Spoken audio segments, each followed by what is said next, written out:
Hi, it's Justina here from Flight of the Phoenix Holistic Therapy. Welcome to Holistic Healing Conversations, where we explore different ways and modalities to heal trauma, to reconnect you with your body, and to regulate your nervous system. Healing is a journey, it's a process. There is no one size fits all approach. That is why I created this podcast to introduce amazing professionals with their unique tools and perspectives to help you find what works for you. It is my hope that together we will uncover ways to support your healing journey and your emotional well being. Today, we're speaking with Dr. Meredith Ruby, a chiropractor with background in sports medicine and a deep passion for helping people using variety of chiropractic techniques, including cranial therapies. As someone who personally explored meditation, art therapy, breathwork, and more on my healing journey, I'm always curious about other modalities that support nervous system and emotional regulation. I am really looking forward to this conversation and I'm excited to learn how her unique approach might offer new perspectives and tools for healing. Hi Meredith, thank you so much for taking part in this conversation, and it's a real honor and privilege to have you here. Please tell us a little bit more about your journey. How do you become chiropractor and maybe why you're passionate about this work? Yes, absolutely. Thank you to your listeners and thank you for having me. It is a pleasure to be here. For me, I love this question because people do often ask me how I get into chiropractic, and it makes me think of the very first day of chiropractic school where they went around the room and they asked everyone their stories with miraculous and miracles and really uplifting events that happened for people. Mine is not so, but it still is very impactful and is meaningful to me. So growing up in a household with my mum as a nurse, I knew I wanted to be in healthcare. And growing up playing sport all year round, I also knew that I needed to combine the two. And so I worked with the athletic trainer in high school and thought that's where I wanted to head, down the sports medicine route. And went to 4 years of uni, and after that I realised that's not what I wanted to do. Oh, oops. And that's okay. And I was okay with that. I just needed to figure out what I wanted to do after that. And by chance I went with my father to his chiropractic appointment and sat down and talked to the chiropractor for about an hour. And then I walked out of the door, said that's what I want to do with my life. Wow, that's amazing. Yeah, so it was great, and I would never think to do anything different. This is what I'm meant to do. I don't know, it'll be 18 years that I've been practicing in December. Amazing. Yeah, so it's pretty fantastic. Cool. So you found your passion pretty early in life, I would say. Yeah, early enough, yeah. Yes, I've got plenty of time to serve and to adjust people. I'd like to keep adjusting until I'm 80 is my goal. Yeah, well, good. Yeah. That's amazing. I'm kind of in holistic therapy background, and I'm always interested about emotional trauma, not just physical trauma. And I know emotional and physical is practically the same. It can lead to one another. And in your view, how does this show up in a body, the trauma? So for me, yes, it is very much linked, as you have just touched on. Physically, we present with symptoms, but emotionally is in the background, right? So for me, it shows up as patterns. When there's a pattern in the body, we start to unwind that, which will unwind those emotions.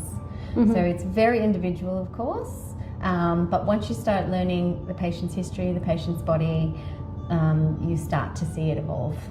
That's amazing. And in your view, I mean, why is it important to look beyond the symptoms and kind of learn those responses of the body to the stress and to the trauma? Yeah, so not everyone wants to look that deep. I'm quite happy to go that deep. Me too. As I think we all should eventually, time and place, of course. Some patients are not aware that that's being held in their body. Some don't want to know, but if they're willing and wanting to know, we can work through that, of course. But I find the longer you hold on to emotions, the more dis-ease in your body there is, which leads to disease. Indeed, yeah, definitely. And obviously I read about on your website that you're using different techniques, cranial technique, CMRT, and SOT, if I say it right. Correct. Could you tell us a little bit more about those in very simple language and kind of what they stand for and how they can assist to balancing the body? Sure, yes. So chiropractic is very involved and intricate, of course. So yes, we will talk in general terms. SOT, Sacro-occipital Technique, that is a technique within the chiropractic realm. That is a whole body indicator system. So we don't work off symptoms, we work off indicators, which is neurology. Okay, so we're going right back to the base, the primitive life, and going for those indicators. Okay, so it's important, yes, we listen to the symptoms, but we are listening to the body's indicators to adjust. And the patterns you mentioned. And the patterns, because that's exactly where the patterns sit in a category system. Everyone's broken into about 3 different categories. What are they? Yeah. So the number is 1, 2, and 3. No one is better than the other. Okay, but they're all quite different. First category is an imbalance of the meningeal system. So flow up into the cerebral spinal fluid, up into the brain, down into the spinal cord. There's an imbalance there. Okay. Secondary is a hyaline cartilage imbalance in your pelvis. So your inability to bear weight, to transfer weight with your body. And the third is cartilage and the intervertebral disc imbalance. So you're not able to load your spine. Okay. So they're all very different. Okay, but everyone presents in one of those 3 categories despite their symptoms. Okay, so that is part of the SOT system, and within that we have CMRT, which is my favorite. So it's big fancy words. Cranial Manipulative Reflex Technique. Yeah, I didn't even want to attempt to say that. I like to shorten it to organ therapy. Okay. Is what I like to say, just because it's a lot easier. But that is basically the body's visceral defense system. Okay. And Major Dijonette, our founder, started discovering CMRT in 1931. Okay. So it's been around for a while. Yeah. And today is actually chiropractic's 130th birthday. Oh my God. So we're actually having this on a very eventful day. That's a good day. It's a very good day we picked, yes. But the CMRT has been around a while, and what Dijonette found is that everyone has an imbalance in the body that pulls through the viscera.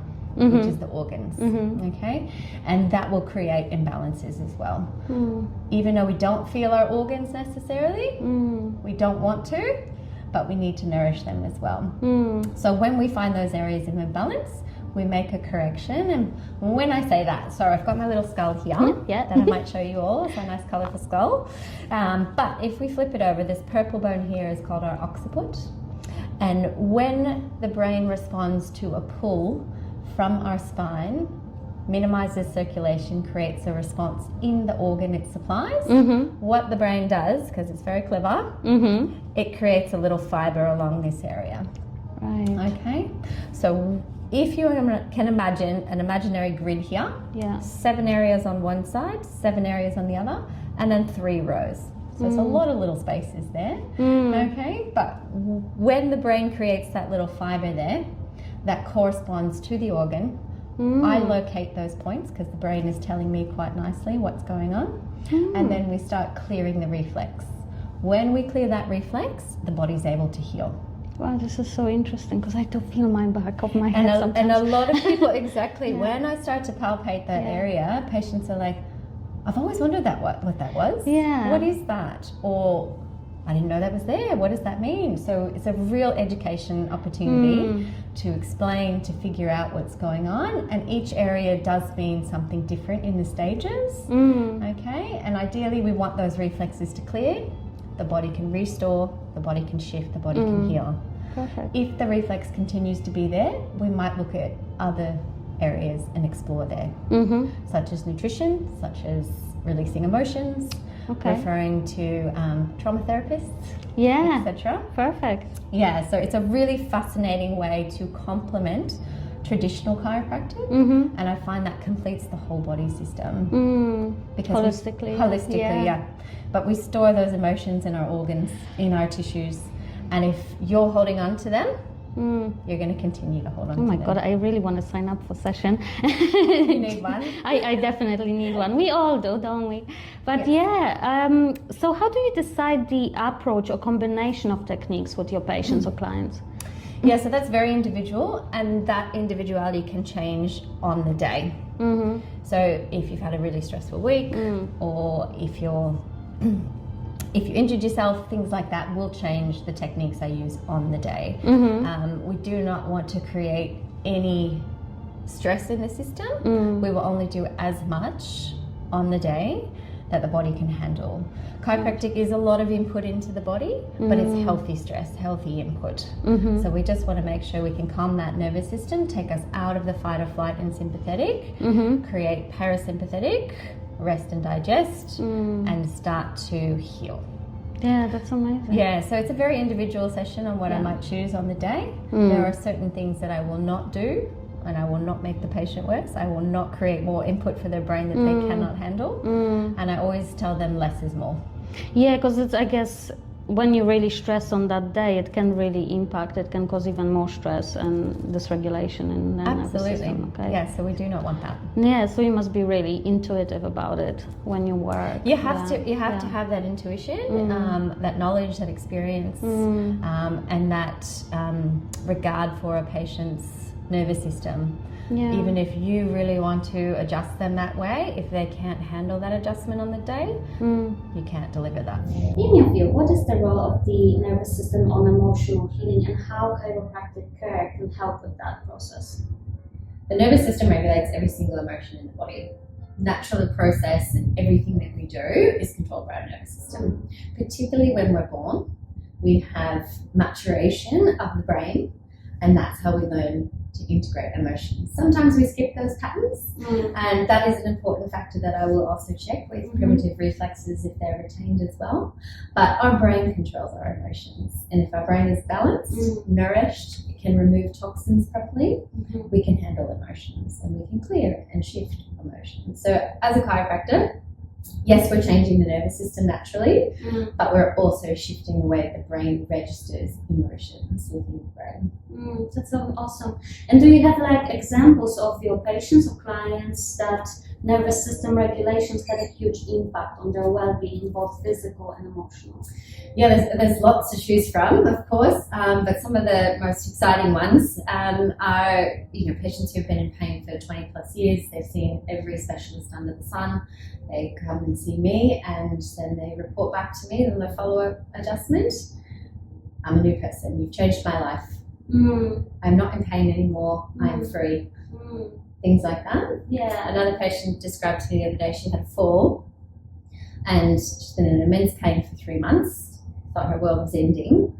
And during her adjustment, I could tell there was a major shift. I was just waiting for her to tell me. Yeah. And on her follow-up visit, she told me that the demons had left her body. Oh, wow. Okay. So it's very, very heavy, very dark stuff for her, but she was so thankful. Yeah, because it can feel really heavy. Yeah, trauma can feel really heavy in the body. It can be dark, it can be heavy, it can feel all different things for people. So yeah, it's very individual, of course, but making those changes naturally in the body, healing from the inside out, the more balanced you are, the better the body works. Amazing. Perfect. Okay, I think we're on the last question. What is one misconception or that around the chiropractic care that you would people to understand? One misconception, because I did think of a lot. All right, there's many. You can give me more. Why not? No, my very first one that I thought of, which is appropriate, I think. Most people always ask me, or they don't start coming to a chiropractor under chiropractic care, is they say, once I start going, I always have to go. Okay. Right. So they're scared of that commitment. Sometimes scared of the commitment. Sometimes they don't think, I don't want to do that my whole life or for the next 6 weeks or whatever it might be. But that is a huge misconception. So I always say to them that you don't always have to come, okay? But you're always going to feel like you want to come. You will know the difference. Because you're going to feel so much better when you're balanced. You might sleep better, you might have better digestive balances, your hormones might work properly. So you don't have to come, that's completely up to you. But most patients feel it's time to get adjusted again, because you know how much better you feel, how much better your body functions. You can handle stresses better. You're not feeling those weight of the day and those emotions that you used to feel. That's amazing. Wow. So if people want to learn about you, how can they find you? So if you want to get your nervous system checked and find out the power of chiropractic, you can go to the website elementalchiropractic.com.au, or you can send an email to get in touch at elementalchiropractic.com.au, and we can have a chat about all things chiropractic and a whole body approach. Definitely. And we're going to put, obviously, all the details in the description of this podcast, so there will be everything with all your contacts there. So thank you so much for your time again, and thank you for your expertise and knowledge. And I think I'm going to sign up, I guess. Amazing. Thank you so much for listening or watching. It is my hope that this conversation gave you some insights, maybe new perspective, or at least sparked your curiosity. Remember, there is no single path to healing. Take what resonates and leave the rest. If you want to know more about me or any of my guests, you will find all the details in the description below. Together, we're creating space to heal, grow, thrive, and inspire.